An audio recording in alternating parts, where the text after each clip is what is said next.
कुछ traditional Jain text के द्वारा भी ये पता चलता है कि किस तरह से चंद्रगुप्त मौर्य अपने जीवन के आखिरी काल में इन्होंने जैन धर्म को एडॉप्ट किया था और जैनिज़्म के फॉलोवर बन गए थे।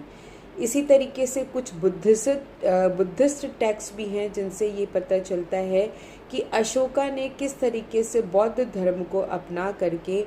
धम्मा पॉलिसी को फॉलो करके बौद्ध रिलीजन्स का मैसेजेस पूरे विश्व में स्प्रेड किया। उसके बाद पुरानास, तो हिस्टोरियंस भी ये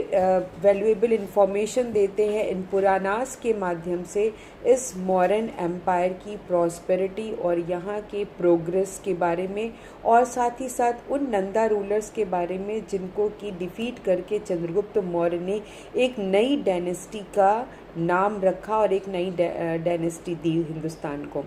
उसके बाद there are some archaeological sources में different work of the modern period जैसे स्तूपास, विहारास, पिलर्स, केव्स, ये भी हमें बहुत सारी इंफॉर्मेशन देते हैं मॉडर्न पीरियड के बारे में, क्योंकि मॉडर्न पीरियड का आर्ट और आर्किटेक्चर अपने ही समय का एक बहुत ही फ्लॉरिश और बहुत ही फेमस आर्किटेक्चर था। उसके साथ ही साथ sculpture, art of the polishing, art of the engineering and art of the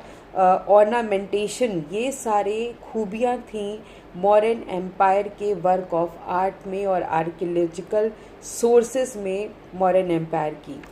अब बात करते हैं इंस्क्रिप्शन की, तो बहुत सारे ऐसे रॉक पिलर इंस्क्रिप्शंस हैं या पिलर इंस्क्रिप्शंस हैं जहाँ पर, या केव्स हैं जहाँ पर इन मॉडर्न रूलर्स की उपलब्धियों के बारे में पूर्णतः विवरण दिया गया है। Modern dynasty specially the time of the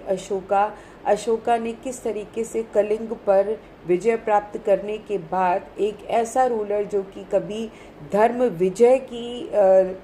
मतलब एक तरीके से एक दिग्विजय का सपना देखा और उसने उस दिग्विजय को धर्म विजय में किस तरीके से परिवर्तित किया, कैसे उसका माइंड वॉश हुआ इस कलिंगा वॉर के दौरान, ये सब कुछ एक चित्र के द्वारा अंकित है। तो पूरी तरीके से जो हम अगर बात करते हैं अशोका दी ग्रेट ऐसे नहीं बने, वो बने अपने महान कर्मों के द्वारा, जो कि उनकी कलिंगा वॉर के बाद जो भी बची हुई लाइफ थी उसको अशोका ने अपने पीपल्स के वेलफेयर में लगा दी, लोगों के देखभाल में, उनके रख रखाव में, और पूरे जीवन उन्होंने लोगों की सेवा करी। तो ये सारी इंफॉर्मेशन कहीं ना कहीं अगर हम कहें तो अशोका के बारे में रॉक एडिक्ट्स